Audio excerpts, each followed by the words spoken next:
Goeienaand, baie welkom by Fokus. Ek is Lenet Francis. Baie is die afgelope week gesê oor die geldelike verknorsing waarin die Suid-Afrikaanse Lugdiens hom bevind.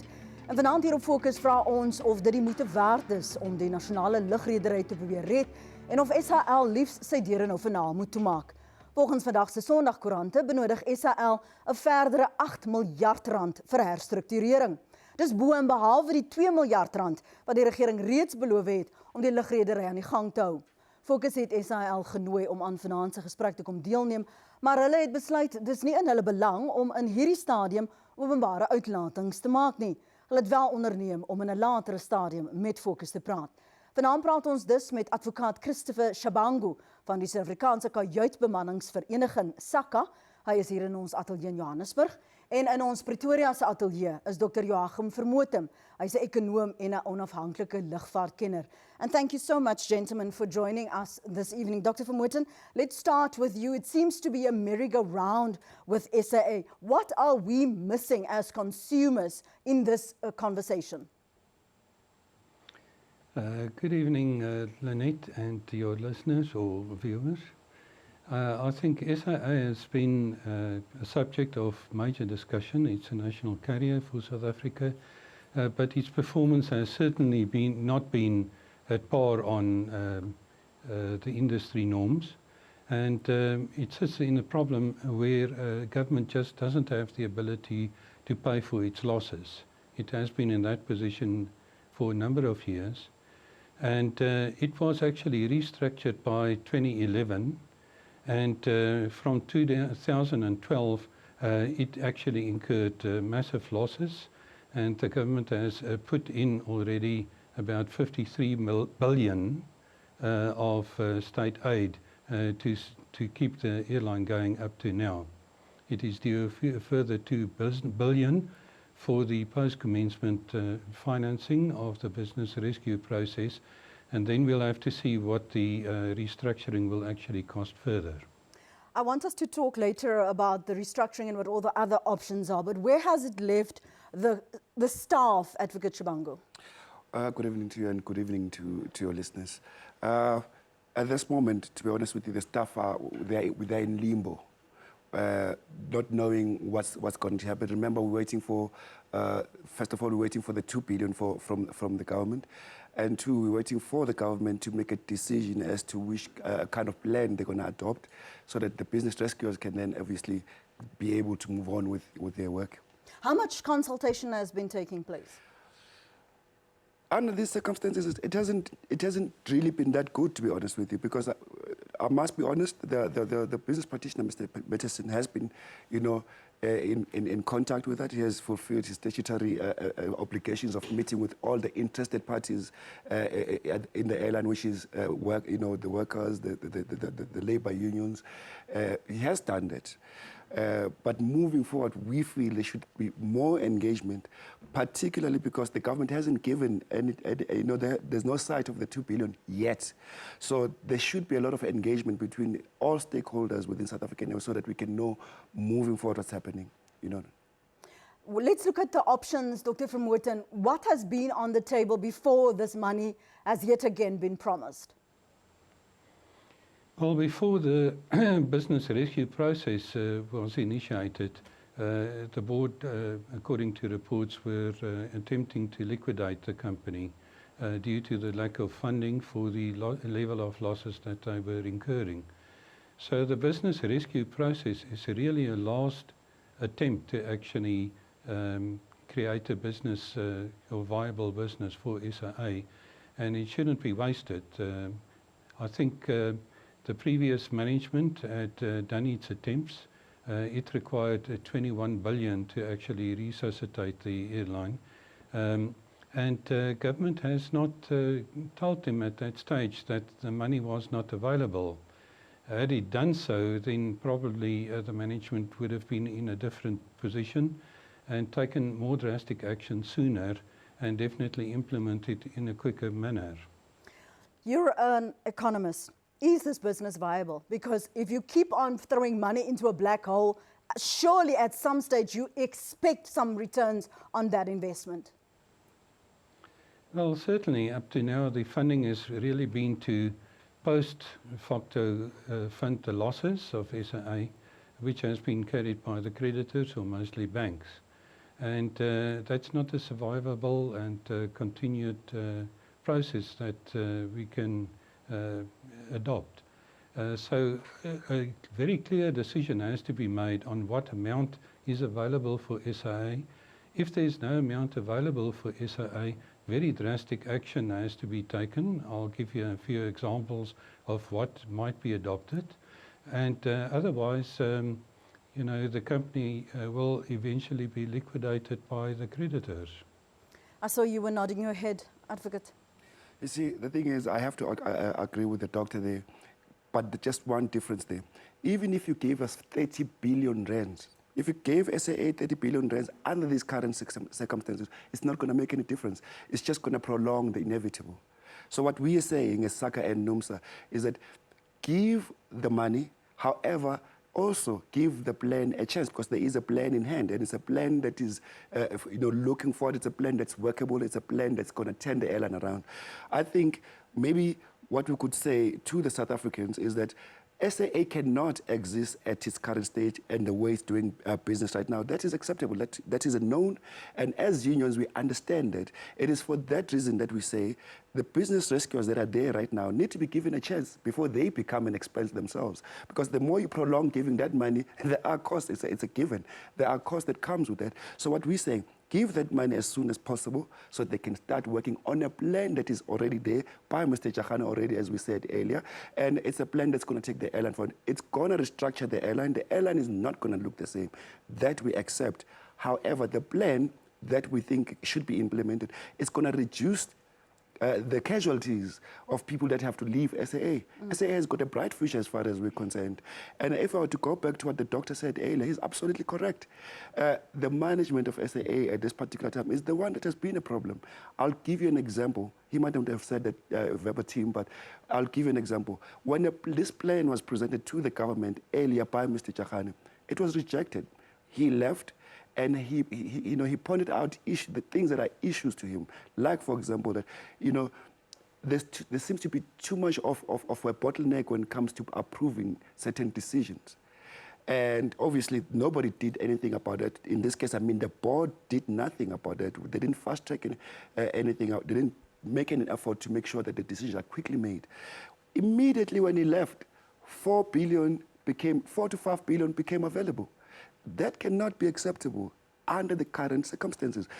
SAA needs to be changed. The structure of SAA needs to be changed. The way SAA does business needs to be changed for us to survive. Otherwise, you know, you can bring as many billions as you want. Otherwise, it's not going to work. So you are saying, the unions are saying, let them start with this restructuring plan. Let those who are in charge of business rescue, let them do their job. Do not give them the 8 billion right now. No. We want, actually, I don't even know why. I saw the speculation saying 8 billion. I don't know. I think it might have been somebody said from the government saying 8 billion. Probably. It could be 8 billion. I don't know. It could be more than 10 billion. What we are saying, give the initial start, the 2 billion first, so that they can start. You see, the thing is, if you bring that 2 billion, then the rescue team or the business rescue team are able to present the plan to the government and say, this is the plan that we think we're going to. Remember, there's still going to be a process, legal processes there, where that business, that plan still has to be approved by creditors or all of those that are interested. So let's start that process. After, when you start that process, then it's going to tell you how much money you're going to need. So let's not necessarily say it's 8 billion, it's 12 billion or whatever, but money is going to be needed. But that money should be put on something that's going to work. South Africans are tired of putting in money, of bailing out. I say, we're tired. We're tired. I mean, SAA is tired. The employees are working hard, but they're tired of being a 2 billion airline. Nobody wants to be a 2 billion. We want to work on something that's going to now take SAA forward, create jobs for South Africans. Be sustainable. Be sustainable. As a business. Absolutely. Finally. Yes, ma'am. Just after the break, Dr. Vermooten, net na die break gaan ek jou vra om te reageer op die voorstelle wat Dr. Shabangu maak, advokaat Shabangu maak oor wat die pad vorentoe moet wees, maar ons wil ook kyk na al die ander opsies op die tafel wat nog nie eers bespreek is nie. Daar's nog baie vrae soos jy kan agterkom, net hierna sit ons die gesprek voort. Bly ingeskakel.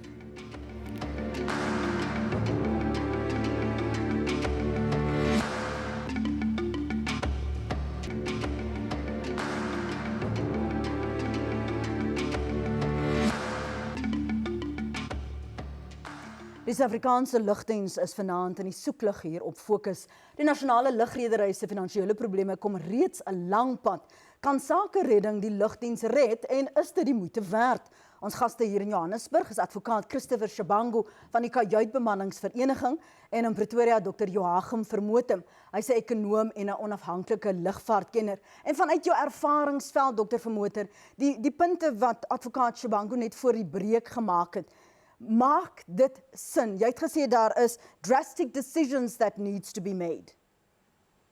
Ja. Ek dink die advokaat Shabangu is heeltemal korrek in sy siening dat die 2 biljoen sogenaamde post-commencement financing should be made available. The government has promised it. It needs to be there for the business rescue practitioners to actually continue with their activities. Otherwise, the business rescue process will come to naught. As far as the rest is concerned, one thing is very clear, that we cannot continue in the current type of circumstances. And we want to emerge with the same type of activities that SAA has, which gives the rise to the difficulties. So taking a plunge, what could be a solution if you don't have substantial funding available?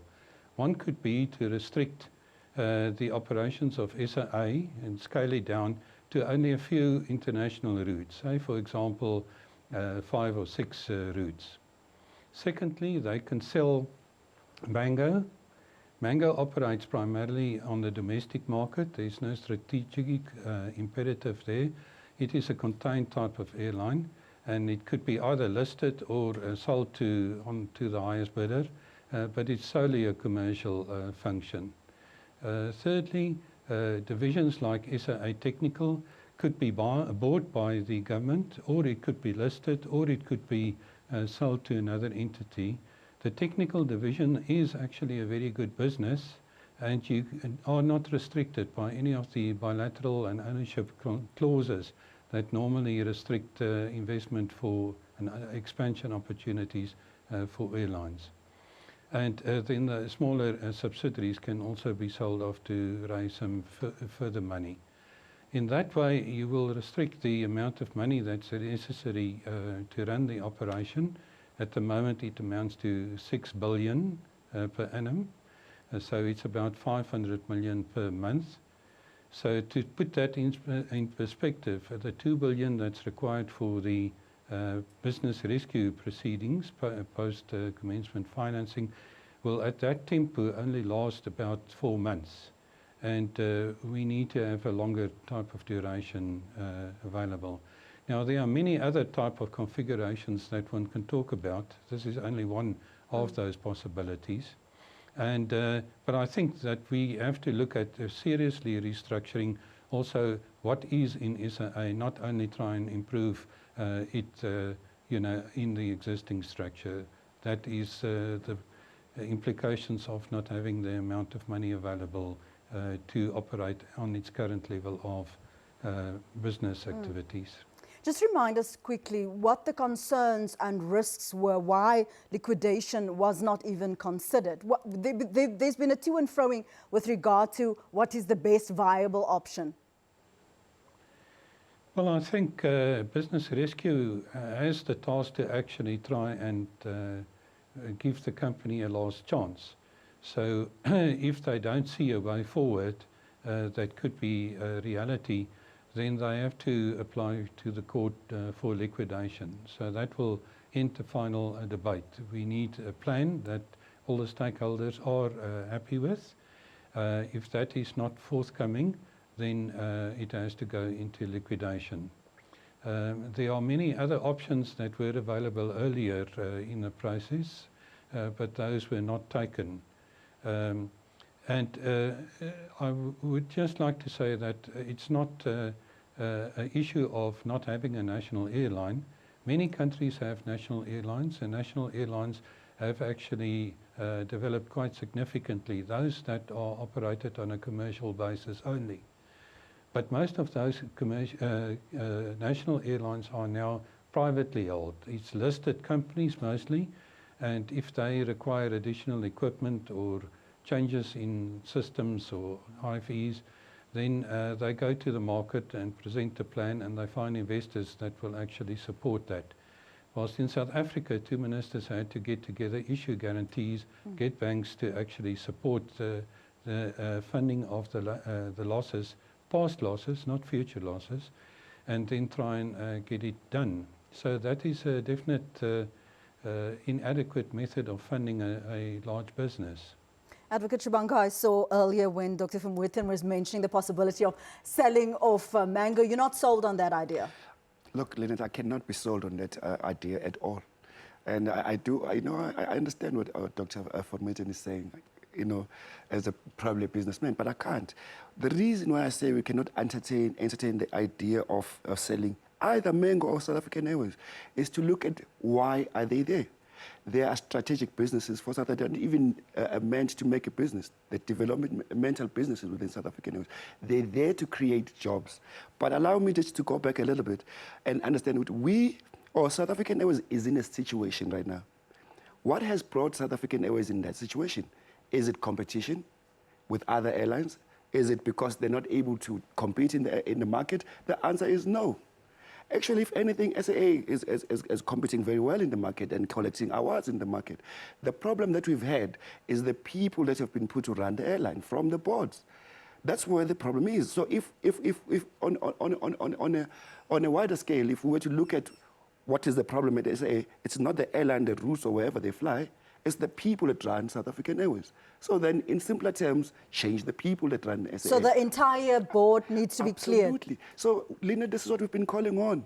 For so many years, we've been saying the people that are running the airline are a problem. Let me qualify that so that you understand what I mean. What is the problem again at SAA is the amount of money we spend on procurement, 24 billion of it. So it is not the airline that's not working. It is not the airline that's not competing on the market. It's the airline that has people that are busy stealing from it. So what we need to fix, we fix our procurement processes, we fix the amount we spend on procurement. I do agree. Do we have to reduce South African Airways maybe to be smaller? Yes, we have to. Because there are routes that we fly. And you must remember, some of the routes that we fly to were government-instructed routes just so that we fly the flag. So all of those things put together, they're burdening an airline that has got a potential to go somewhere, but can't because there's so many costs behind it. So let's fix those cost issues, then we're able to move forward. Mango Airlines, if I may say, Mango Airlines is absolutely important for it to be there. If you're going to restructure airlines like SAA and say you want SAA to fly to reduced international destinations, as Doctor is suggesting, is correct. Yes, but then you're going to have to supplement the domestic market with something. And Mango is well placed to do that. Okay, let's talk about that after the break. Kom ons praat na die breek daaroor. Ons het nog gesels oor die toekoms van die Suid-Afrikaanse Lugdiens. Moenie weggaan nie. Ons is nou terug.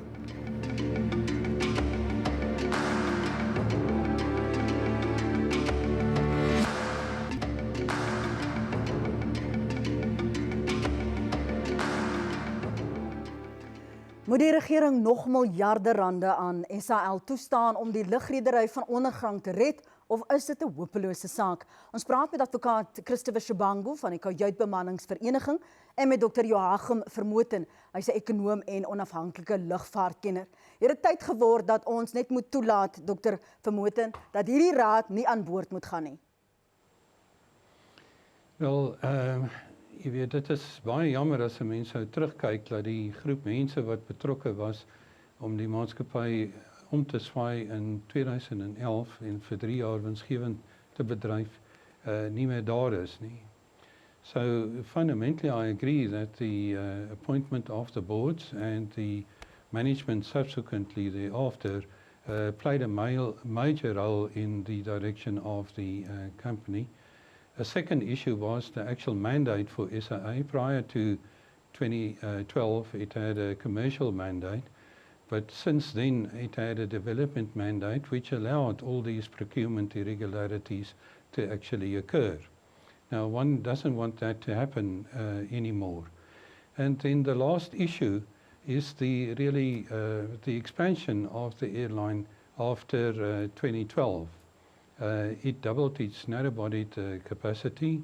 and expanded its equipment. And as you saw very recently, they want to reduce or switch out the A340-600 aircraft, which is long past its due date and should have been done quite a few years ago. So that's the problem, that it attempts to play a large role in the economy. If that happens in the domestic market, you have an additional problem that the state aid actually hampers competitive markets, and we would like to see a competitive market there. If mango is sold, the jobs will not disappear. It will maybe expand a little bit and have to operate a little bit more efficient. For example, the previous national shipping company, Safmarine, was held by the government. It was sold to a Danish group. Today, Safmarine is still there, but it's about 7 times larger than it used to be before it was privately held. So one shouldn't regard the sale of mango as a precursor for lost jobs. In actual reality, it could be quite different. Just to get back to the acceptance that you said, yes, maybe on a smaller scale. So there's an acceptance that would mean that some staff would be laid off. If government is already struggling to even bring about the money that's promised, where on earth are they going to find the money, the additional money, to make this airline viable? Let me deal with this, the shrinking part of the airline first. You see, what we are saying is that if you systematically reduce the airline, so in other words, if you systematically restructure the airline, when it comes to job losses, you are able to manage that, as business rescuers, or let's just say as But you accept that as a union, that is inevitable. Yes, we cannot run away from it, but not necessarily because it can, there's no other ways of saving people's jobs. Let me just use this example. If ever SAA were to give up certain, I'm just making this as an example. If SAA is about to restructure, Mango has to play a big part of that in terms of having to take some workers. We cannot, I have to say this, we cannot accept people losing jobs. We just have to we have to frown upon that. So now, when I say we have to frown upon that, SAA, South Africans, this is your asset. You have to make sure that when we get this 2 billion, it should serve you by giving your job. So what we're saying, Lynette, for the last time, what we're saying is that the restructuring has to factor in Mango in terms, if ever people are going to be leaving SA, they can be taken to Mango and grow Mango. So let's see how this plays out. Thank you so much for joining us, Advocate Shabangu. Baie dankie ook aan Dr. Vermooten en Pretoria vir jou deelname vanaand. Dis ongelukkig al vir vanaand. Onthou Fokus word elke Vrydagoggend van 9:30 tot 10:00 op SABC 2 herhaal. Ons is ook steeds op YouTube beskikbaar. Onthou dis ons afspraak volgende Sondag aand om 6 net hier op SABC 2. Ons lees graag jou kommentaar ook vanaand se program, jou tweets en jou voorstelle. Jy kan dit vir ons stuur aan Fokus by sabc.co.za. Ons Fokusblad op Facebook is by Fokus SABC en dan ook op Twitter by Fokus ZA. Baie dankie vir die saamkyk. Ons hoop jy het 'n goeie week, veilig vlieg of tuis bly, mooi bly. Totsiens.